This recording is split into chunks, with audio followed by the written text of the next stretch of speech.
बचपन में मुझे स्कूल जाना कभी पसंद नहीं था। तो मैंने सोचा कि मैं उसे इस चीज से क्यों गुजारूं। 15 साल की उम्र में जब उसने 10वीं की परीक्षा पास की, तब मैंने उसे औपचारिक शिक्षा से निकाल दिया। और फिर उसने कहा, आप सबको इतनी सारी चीजें सिखा रहे हैं, पर आप मुझे कुछ नहीं सिखा रहे। मैंने कहा, तुम्हें बस ये जानने की जरूरत है।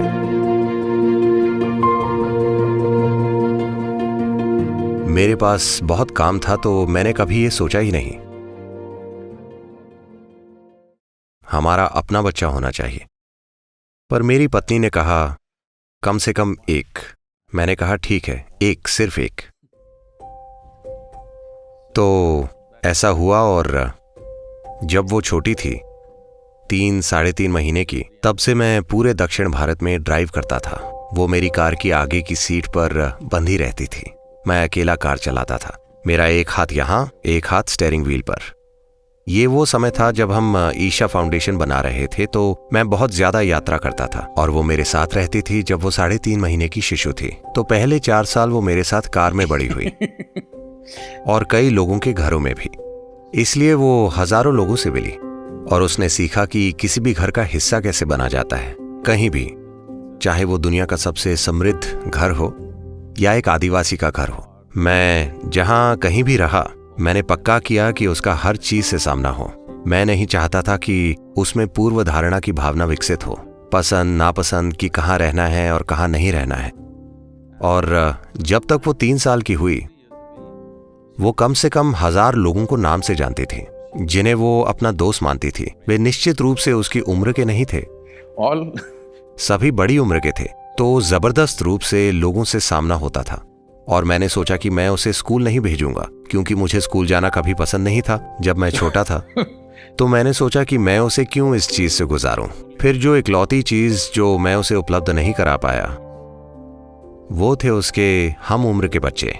तो मैंने उसे ऐसे स्कूल में भेजा जहां ज्यादा कंपटीशन और ज्यादा दबाव नहीं था। इसलिए मैंने ऐसा स्कूल ढूंढा जिसे जे कृष्णमूर्ति द्वारा शुरू किया गया था, और मैंने उसे वहां भेजा ताकि चीजें आसान हो। और मैंने उनसे कहा, तुम मेरी लड़की पर सख्ती मत करना, क्योंकि मैं उसके रिपोर्ट कार्ड की ओर नहीं देखने वाला। मैं नहीं पूछने वाला कि तुम्हारी रैंक क्या आई है। मैं नहीं पूछने वाला कि तुम क्या बनोगी। तो आपको उसके अंकों और उसकी शिक्षा की चिंता करने की जरूरत नहीं है। अगर वो खेलती है, अगर वो अच्छी तरह खाती है, तो मैं खुश हूं। वो बढ़ रही है, उसे अच्छे से खाना चाहिए। अगर वो अच्छे से खेलती है, अगर वो हंसती है, गाती है और नाचती है, तो मैं खुश हूं। मुझे चिंता नहीं है, क्योंकि जब मैं स्कूल में था तो हर टेस्ट में मैं एक सा था। मुझे हमेशा 6 0 मिलते थे, क्योंकि मैंने किसी भी पन्ने पर एक भी शब्द नहीं लिखा। अगर वे जोर देते तो मैं अपना नाम लिख देता, नहीं तो मैं नहीं लिखता था। और फिर अंतिम परीक्षा होती थी, तब मैं सिर्फ 35 नंबरों के लिए मेहनत करता था, और मुझे हमेशा 35-36 ही मिलते थे। मैं हिसाब लगाता था। मैं 30 मिनट से ज्यादा कभी परीक्षा हॉल में नहीं बैठा। पहली घंटी और मैं हमेशा बाहर। मैं बस यही हिसाब लगाता था कि अपने दोस्तों के साथ अगली क्लास में जाने के लिए क्या करना होगा, और मैं बस वही करता था। मैं ये सब क्यों कह रहा हूँ, क्योंकि ये सब कुछ मैंने बचपन में देखा था। जब हर महीने रिपोर्ट कार्ड आता था, तो क्लास में कुछ बच्चे रोते थे, क्योंकि उनके उतने नंबर नहीं आते थे जितने उनके शेर माता पिता चाहते थे। और कुछ गर्व से घूम रहे होते थे, क्योंकि वो पहले या दूसरे स्थान पर आए होते थे। जब भी टीचर मुझे कार्ड देते, ये रिपोर्ट वाली चीज, मैं बस उसे लेता और अपने पिता को दे देता। मैंने कभी खोलकर नहीं देखा, क्योंकि मुझे लगता था कि ये टीचर और मेरे पिता के बीच की बात है। मैं दखल देकर नहीं देखना चाहता था कि क्या चल रहा है। तो मैंने खास तौर पर स्कूल के प्रिंसिपल से दरखास्त की, मेरी बेटी की शिक्षा के बारे में चिंता मत कीजिए। मैं चाहता हूं कि वो बस अपनी उम्र के बच्चों के साथ रहे, वो अच्छी तरह खाए। बस इतना सुनिश्चित कीजिए कि वो अच्छी तरह खाए, यही मेरी चिंता है। वो अच्छे से खाती है, खेलती है, हंसती है, उछलती है और नाचती है, तो मैं खुश हूं। तो जब वो 15 की हो गई और 10वीं की परीक्षा पास की, मैंने उसे औपचारिक शिक्षा से निकाल लिया। और क्योंकि ये उसकी माँ का सपना था और मेरी बेटी की भी बहुत रुचि थी, तो मैंने उसे नृत्य सीखने के लिए भेज दिया। वो भारतनाट्यम सीखने लगी और अब वो देश के उभरते कलाकारों में से एक है। तो मैंने कभी उसे एक बच्ची नहीं माना। पहली बात, 2 साल की उम्र से जब से वो बोलने लगी, मैंने हमेशा उसे बराबर माना, एक बड़ी उम्र के व्यक्ति की तरह। आप जानते हैं, हम ईशा फाउंडेशन तैयार कर रहे थे। ये स्वयं सेवकों द्वारा चलाया जाता है।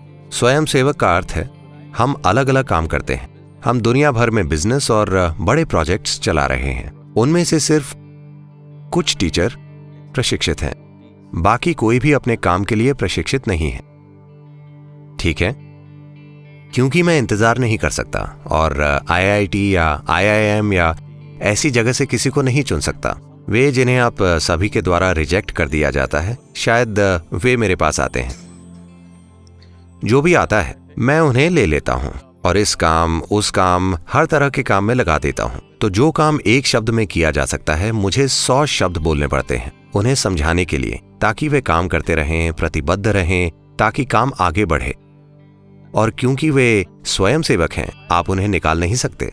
जो भी हो, आप उन्हें अकुशलता या किसी वजह से निकाल नहीं सकते।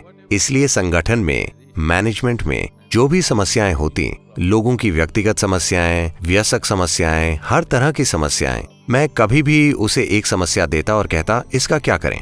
वो अद्भुत और सरलता से भरपूर समाधान निकालती। कभी कभी सटीक समाधान, कभी कभी कुछ निराला। 12 साल की उम्र के आसपास एक दिन वो घर आई और वो किसी चीज को लेकर परेशान थी और उसने स्कूल में देखा था। और तब उसने कहा, आप सभी को इतनी सारी चीजें सिखा रहे हैं लेकिन मुझे कुछ नहीं सिखा रहे। मैंने कहा, देखो, मुझे बिना कहे कुछ भी सिखाने के लिए नहीं जाना जाता। अब तुम खुद आई हो तो बैठ जाओ। So this is all you need to know. You never look up to anybody. मैंने कहा, तुम्हें बस यही जानने की जरूरत है, किसी को ऊंचा मत मानना। भौहें तन गई, आपको भी नहीं। मैंने कहा, खास तौर से मुझे, क्योंकि जो मैं हूं उसका महत्व तभी है जब तुम मुझे वैसा ही देखो जैसा मैं हूं। अगर तुम मुझे ऊंचा मानोगी तो तुम मुझे दीवार पर टांग दोगी और शायद धूप जलाओगी या मुझ पर माला डाल दोगी और मेरे बारे में भूल जाओगी। इससे तुम्हारे जीवन में कोई बदलाव नहीं आएगा। तुम्हें मुझे वैसे ही देखना चाहिए जैसा मैं हूं। मुझे बस वैसा ही देखो जैसा मैं हूं, फिर मैं तुम्हारे लिए बहुत महत्व का हूं। पर अगर तुम मुझे ऊंचा मानोगी तो तुम इससे चूक जाओगी। इसलिए कभी किसी को ऊंचा मत समझना, कभी किसी को नीचा मत समझना। अगर तुम ये एक चीज करती हो तो तुम हर चीज को वैसी ही देखोगी जैसी वो है। जब तुम चीजों को वैसी ही देखोगी जैसी वे हैं, सिर्फ तभी तुम सहजता से आगे बढ़ सकोगी, है ना? ऐसा ही जीवन के साथ भी है। जब तुम हर चीज को वैसी ही देखोगी जैसी वे है, सिर्फ तभी तुम जीवन में आसानी से आगे बढ़ सकोगी। आपको अपने बच्चों को सिर्फ यही काबिलियत देनी है। तो मैंने हमेशा उसके साथ बड़ों जैसा बर्ताव किया, कभी खुद को उससे ऊपर रखने की कोशिश नहीं की। मैंने यही बुनियादी परवरिश की कि उसे ना तो किसी को ऊंचा मानने की जरूरत है और ना ही किसी को नीचा मानने की जरूरत। बस हर चीज को वैसे ही देखो जैसी वो है। बस जीवन को वैसे देखना सीखना जैसा वो है। ऊंचा समझना एक झूठ है, नीचा समझना एक झूठ है। ऊंचा देखना एक तरह की पूर्व धारणा से होता है, नीचा देखना भी एक पूर्व धारणा से होता है। जीवन का हर रूप, हर चीज, चाहे वो जो भी हो, उसे आदर देने की काबिलियत होना, यही हमारी संस्कृति है। मैं चाहता हूं आप इसे समझें। कोई फर्क नहीं पड़ता कि कौन सी चीज है। अगर कोई कागज भी हो, जब हम बड़े हो रहे थे तो एक कागज पर भी पैर नहीं रख सकते थे। हाँ या ना? आप में से कई लोग इसी तरह अपने घरों में बड़े हुए हैं। बस एक छपा हुआ कागज, ये कुछ नहीं है। हो सकता है समाचार रद्दी हो, पर आप उस पर कदम नहीं रख सकते क्योंकि आप खुद को उसके जरिए शिक्षित करते हैं। अगर आप धरती पर पैर रखना चाहते हैं तो आप उसके आगे झुकते हैं। आप किसी चीज को ऊंचा नहीं मानते या किसी चीज को नीचा नहीं मानते।